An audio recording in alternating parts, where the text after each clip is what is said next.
I am Hayden Panettiere, and we are here at the studio recording Until Dawn. My name is Rami Malek, and I played Josh. My name is Megan Martin. My name is Brett Dalton.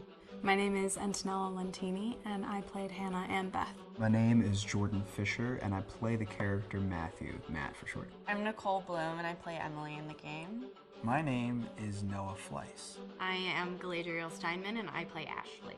So Until Dawn is the story of 8 teenagers who revisit this cabin in the woods about a year later after a really traumatic experience where I've lost 2 of my sisters, so coming to kind of get some closure in that respect.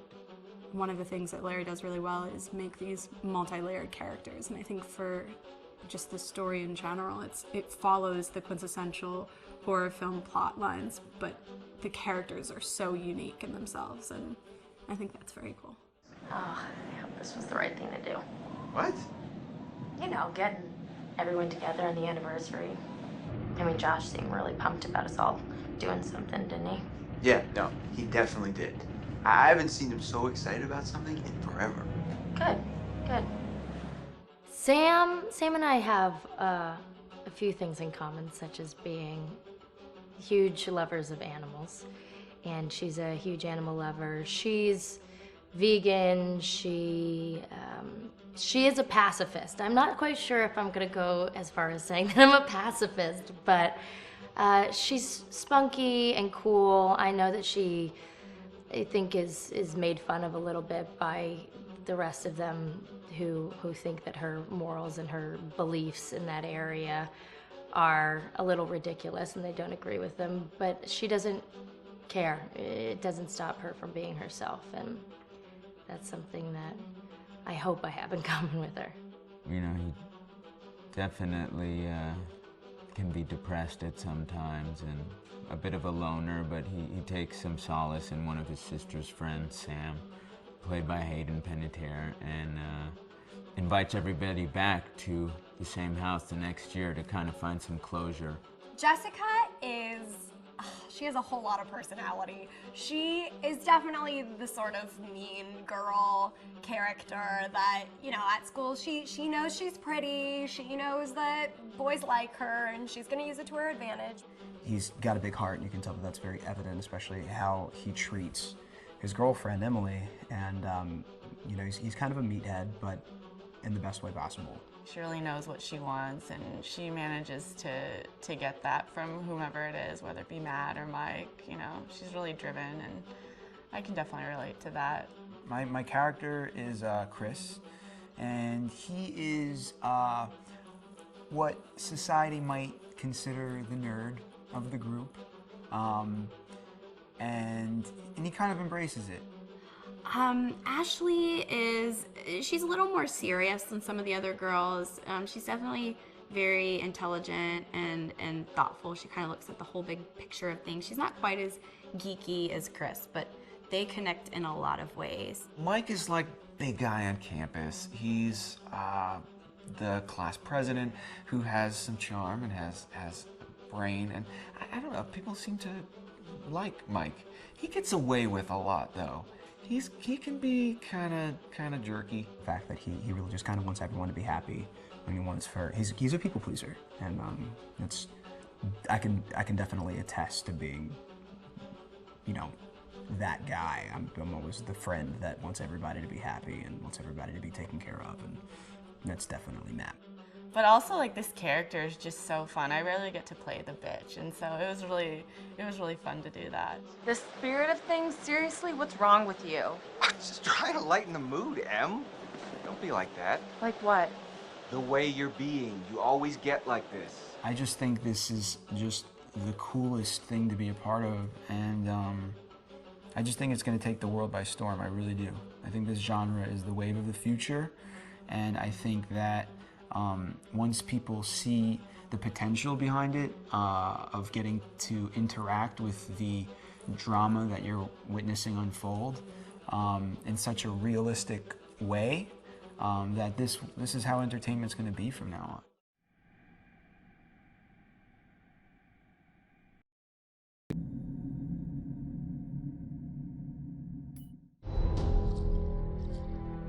Hi, this is Lee Robinson, production designer on Until Dawn. The production design for Until Dawn started with the great teen horror script that sets the characters in a Canadian winter mountain lodge, being a contemporary setting with visual clues derived from classic films of that genre, such as Hitchcock's Psycho and Stanley Kubrick's Shining. The storyboards are vital to the production design as it allows the designer to understand the scale of the environments to be made and the detail that would be seen to create the atmosphere of a horror. This took us into concepts that took these storyboards further, visualizing the world through the color palette, the lighting, tone and the mood, and developing key locations such as the lodge, the cable car stations, the forests themselves, the wilderness. As you can see, the environments and atmospheres change quite a bit from warm and inviting to cold and threatening. The Millionaire's Mountain Lodge was a key example. It was designed to be made from nearby stone and timber, embedding it into the landscape, with a contrasting and contemporary interior needing to be opulent and extravagant. We created dark and claustrophobic corridors with ominous and large open spaces, almost cathedral-like in size, and with huge structures to silhouette and dwarf the characters within, providing a labyrinth to explore and wander. Each character was developed with a strong visual identity in mind, with contrasting colours, tones and silhouettes to identify them, each to have their own texture, pattern and shape, so that when they were lined up you could always identify them. The costume designs allowed a range of clothes that would suit them for the cold winter weather, but also have an element of style and individualism, so that the audience could look at them and relate, recognizing themselves within them. A lady would like to cuddle up with her man by a nice cozy fire bathed in atmospheric mood lighting. Right. It'll get plenty toasty once we're rubbing up against each other. Mike, fire and mood lighting. Yes. Working with the lighting artists, we really brought the look and feel of the world together, and this required a thorough understanding of the visual language of teen horror. A key scene was where all the characters emerge out of the rear of the lodge chasing Hannah. A contrast is evident straight away from the exterior wilderness to the warmth of the lodge. The attention to character lighting here is through the bounce and rim lighting, accented colours and composition, creating characters that come from the dark into the light and back again with an emotional effect. Guys, there's someone outside. What the hell? Hannah! What's going on? Where's my sister going? It's fine. She just can't take a joke. It was just a prank, Han.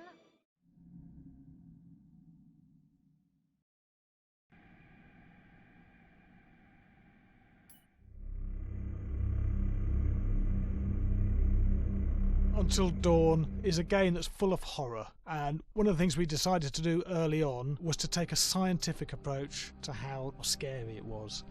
So we did experiments on people and we measured their responses to the game. We've created a test area. It's as close to a home setup as we can get it. We've recruited ordinary people to play the game and we've left them to play it on their own. You're turning the light off.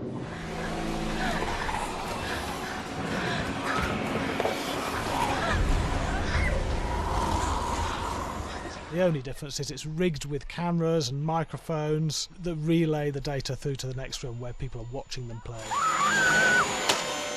Bracelet here we use for biometric testing. It measures the player's emotional response. It's called a galvanic response sensor. It makes contact with the user's skin and it measures the electrical conductivity across their skin. It's the same principle as an old-fashioned lie detector. When you're stressed, you sweat a little, very sensitive, it picks up tiny changes if the player is feeling anxious or scared. That data's fed back to a testing team, it comes through as a graph. I'm so sorry.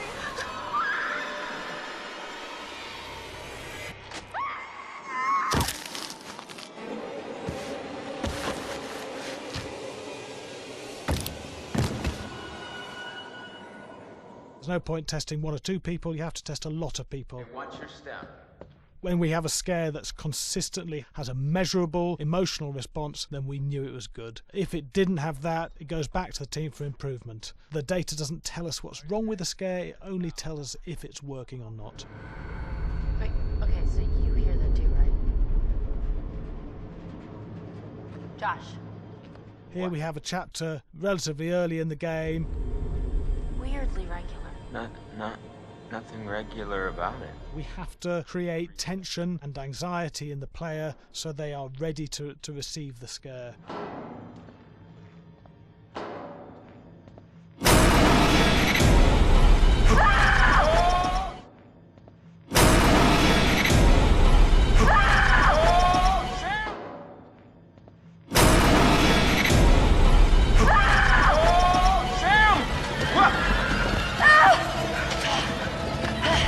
Give the player time to recover, to cool down, to calm down, and then start building the tension again before we do the next scare. Hey. What? Hey. What the hell? Boom. You just got mugged.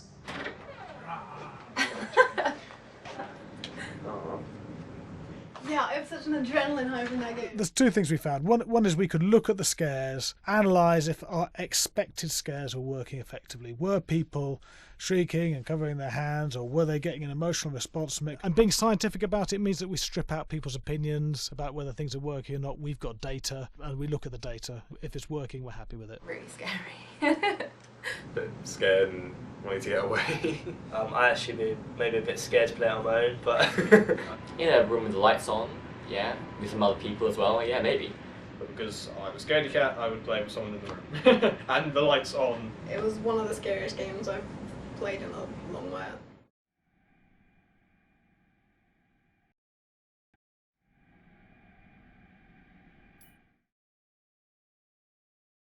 Hi, Larry. Hey, Graham. Hi, my name is Graham Resnick. I'm a filmmaker, writer, director, sound designer, and I started working with Larry Fessenden about 10, 15 years ago through my friend Ty West, who I grew up with, and have done a lot of sound design with on his films. And he was producing Ty's films at the time, and Ty introduced me to Larry. Larry produced my first feature, and we've written together on several projects. My name is Larry Fessenden. I'm a filmmaker. I run Glass Eye Pix, which is an independent production company out of New York. We make indie movies, a lot of scary movies as well. And I got a call to audition to write this video game. And I called my pal Graham Resnick because Graham is a gamer. And while I thought I could offer something to the idea of writing this multi-branching story, I knew that I would want Graham's expertise as a lover of gameplay, since I guess games were started. So and just as a lover. And as a lover, yes.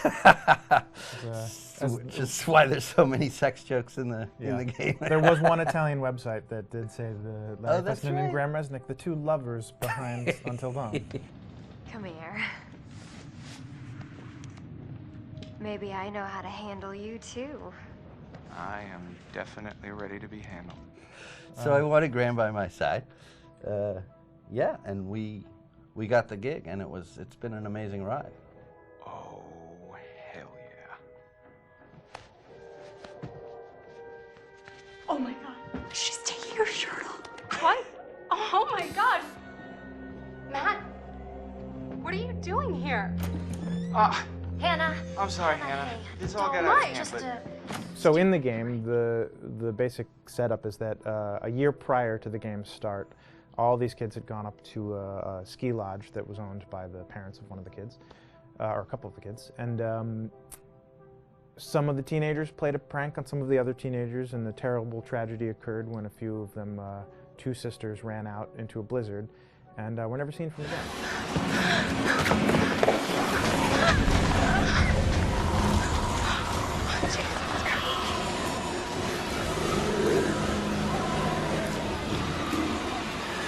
So now, a year later, this is kind of torn apart, this group of friends. They've gone through some trials and tribulations in the past year. The brother of the two girls has had a lot of psychological issues, and to kind of help him cope and help them all get over it, they all returned to the lodge a year later, back up on the mountain. And the idea is to get over it, but... the healing does not begin. Yeah, and these kids are all trying to find themselves. They've been through a trauma, But in general, they're just teenagers trying to figure out who they are. So they're all kind of falling into the patterns, the stereotypes, the characters they see on TV and in the movies. I think we were very interested in taking genre tropes and kind of making them sort of refresh them.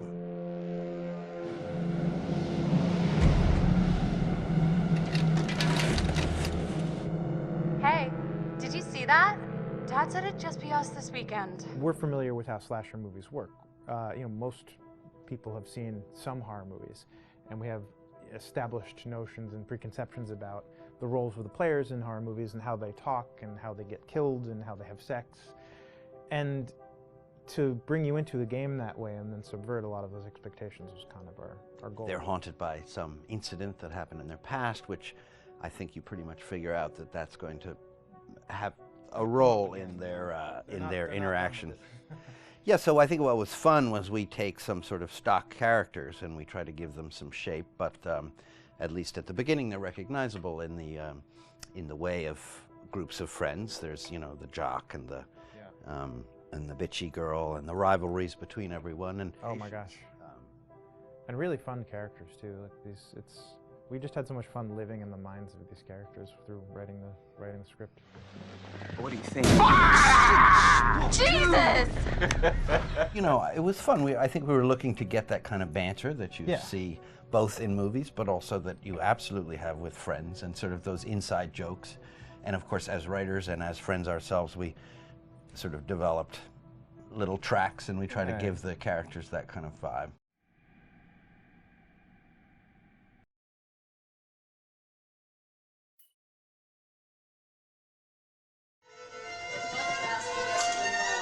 Yeah, fast and violent.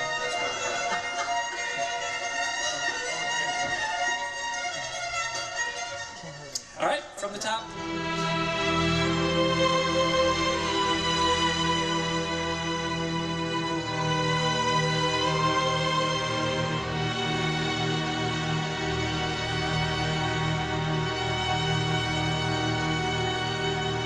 My name is Jason Graves, and I'm the composer for Until Dawn.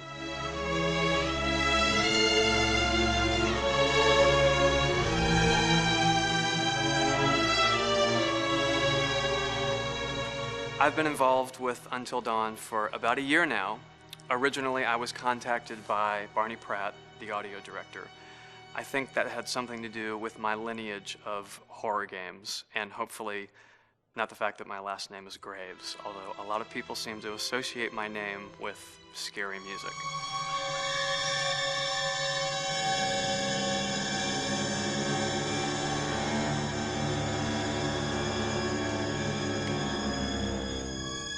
One of the things that was really exciting about working with Barney and the team at Supermassive is they really wanted something unique for the music. They wanted the music to stand out and be a character on its own in the game.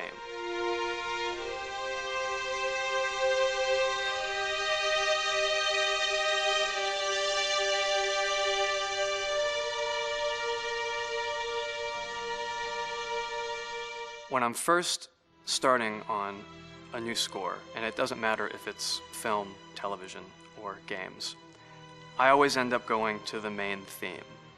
Sometimes the developer or producer isn't even necessarily interested in the main theme at the beginning. I just want to do it for myself, because for me, the main theme is the identity of the game. It establishes the mood, the atmosphere, and the character of the music, and how it's going to be playing in the background. And that's what we did with Until Dawn. That was actually my demo pitch to Supermassive Games. I put a main theme together, recorded all the instruments at my studio, and sent it to them. And they liked it. We actually ended up recording that exact theme, all the instruments and everything, live here at Ocean Way, probably 9 months ago. And that's what we've been using in all the demos for the game, and that's the final version of the theme that is the main theme that you'll hear on the menus and in some key pieces of gameplay.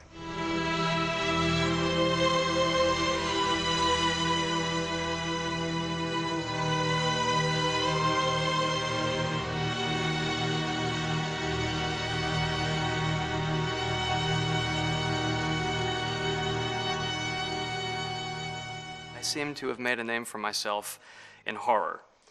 And there's something about scary music, I think it's maybe the lack of rules.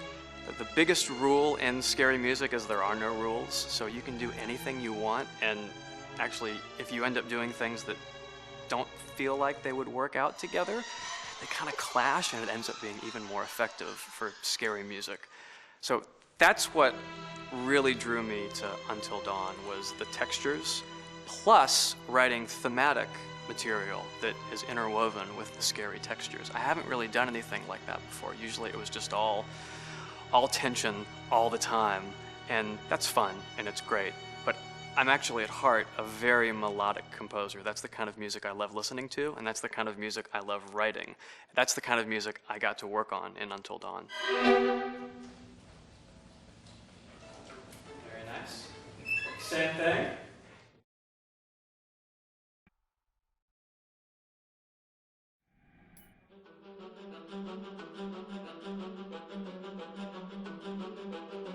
My name is Will Biles, Executive Creative Director of Until Dawn. The first part of getting a believable facial performance in-game is to capture, topographically, the actor's range of emotional expressions as separate versions of the same head. Every tiny nuance gets digitized and merged, effectively creating a model that can recreate every facial movement that the actor makes. Once the topography has been recorded, the actor's performance itself can be captured by using a predetermined set of marker points, drawn precisely on the face, and a high-def helmet cam, wirelessly linked to capture devices. The camera is the small box where it looks like the microphone should be. Outro Sam. Mark. It records in high def the movement of the dots throughout the performance that will drive the expressions captured earlier. Unlike other systems, this form of capture is far less lossy because there are fewer interpretations between performance captured and performance rendered finally in-game. The audio is also recorded via two separate lavalier mics attached to the helmet. It takes a while for the actors to acclimatize to carrying around the recording devices and the helmet cams, but very soon the shoot becomes similar to any other effects shoot or a green screen shoot. The actors in these scenes are only recording facial animation, but use cursory body movements for pacing. Wait, and maybe we should all stick together and find everybody and make sure they're all okay, so... 1-1, the year before the prank. Take 2, Mark. Other than the other actors, they have to use their imagination for everything and everywhere that they are supposed to be seeing and feeling. Idiot! So dumb! From a hot midday studio in Los Angeles to a freezing midnight mountain in British Columbia.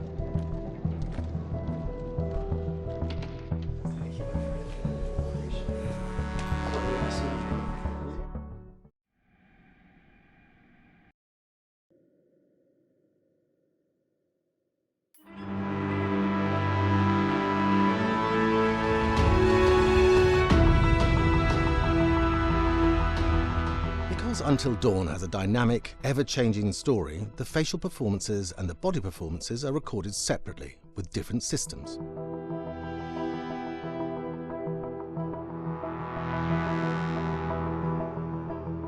With the body capture, we use reflective bead suits and an infrared camera matrix system that drives the CG bone hierarchies in our character models.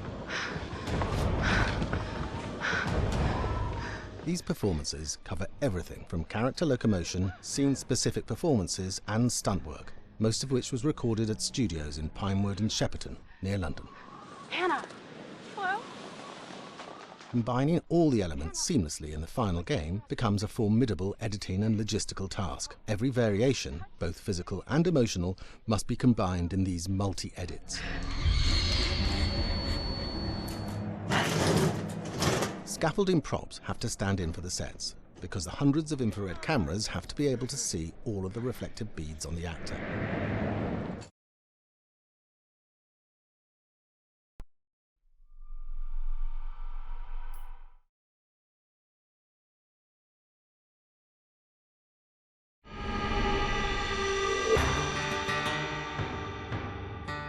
America's Northwoods border region.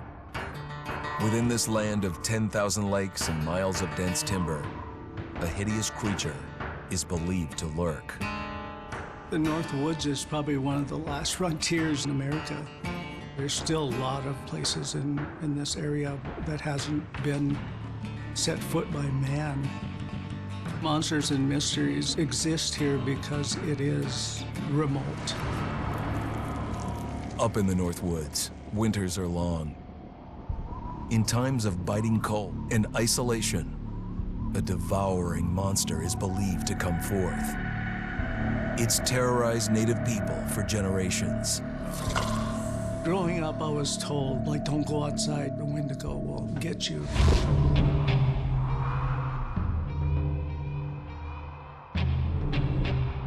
Among the traditions of the northern Algonquin tribes is the Wendigo, a monster that can seize hold of a person to carry out its hunger for human flesh. Many Native Americans fear even talking about this Wendigo, and even the mention of the name will let the Wendigo find out where you are, and it will open you up to be possessed by this Wendigo.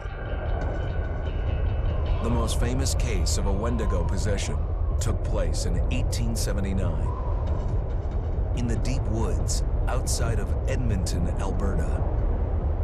Swift Runner, a Cree Indian, was a trapper and a guide. He had left town the previous autumn with his wife, 6 children, and his mother. But when Swift Runner returned in spring, he was alone. Swift Runner came into a nearby village telling this heartbreaking tale. I had to watch them starve to death. Of his family being killed by starvation, and that he was the only survivor. My whole family gone. It wasn't hard to understand a family falling victim to a brutal winter. To even not. Yet something was suspicious about Swift Runner. He was a strapping man, and he came into town weighing over 200 pounds. It didn't look like somebody who had just weathered a terrible winter. He wasn't malnourished, didn't look like he was starving. He looked healthier than ever. After a few nights, it became clear that something was wrong. He started having night terrors, screaming in his sleep. I am the Wendigo! Villagers alerted the police. Swift Runner actually guided them back to his winter cabin. When they got there, that's when they saw the true horror.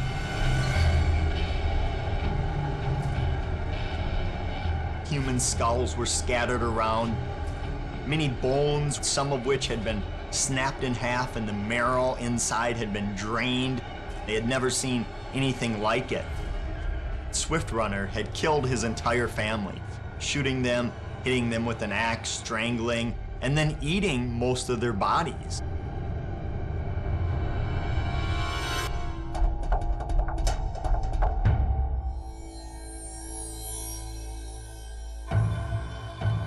Right up until the moment the noose was on his neck, Swift Runner swore the evil spirit of the Wendigo had possessed him and twisted him into a cannibal killer. When he was on the gallows, Swift Runner himself said, "I am no longer a man."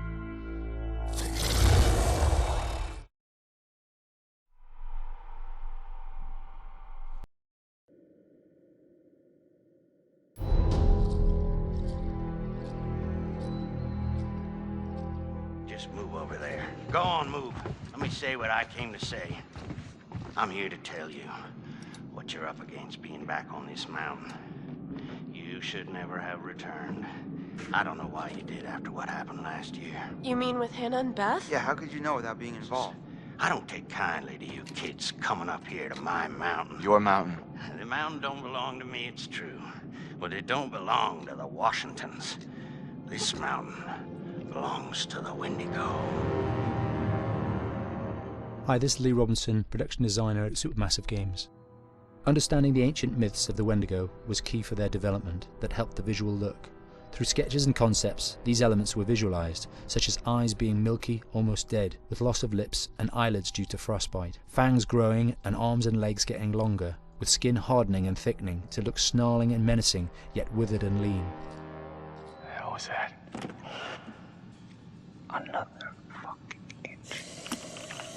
fingers and toenails extending like claws, allowing them to climb effortlessly. We made them look gaunt and weathered, and having ragged remains of clothes they wore, blood-stained and rotten, with patches of hair still remaining. They retained strong skeletal limbs, which enable them to be agile and quick through the environment. Where are you? My name is Jamie Gallipo, Animation Director at Supermassive.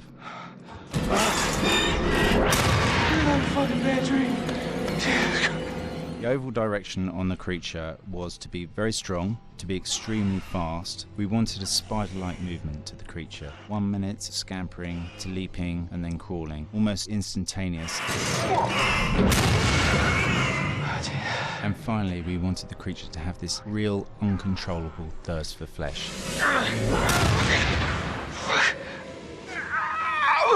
From a sound design perspective, the Wendigo is a real challenge. For the main vocalizations of the Wendigo, we used our own vocalizations, various different animals from the exotic to the farmyard, various plugins and processes to gel these sounds together and keep a human resonance behind that voice, telling the backstory of the Wendigo.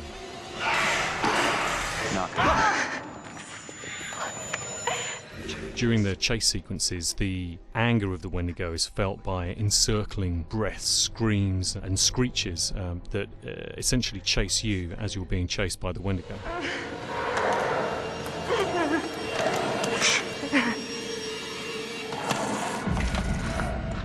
We would layer them up in a multitude of layers, sometimes 15, 20 sounds playing at the same time, to build up the vocalizations for this fearsome creature which is always in attack mode, hyperactive and chasing you throughout the game.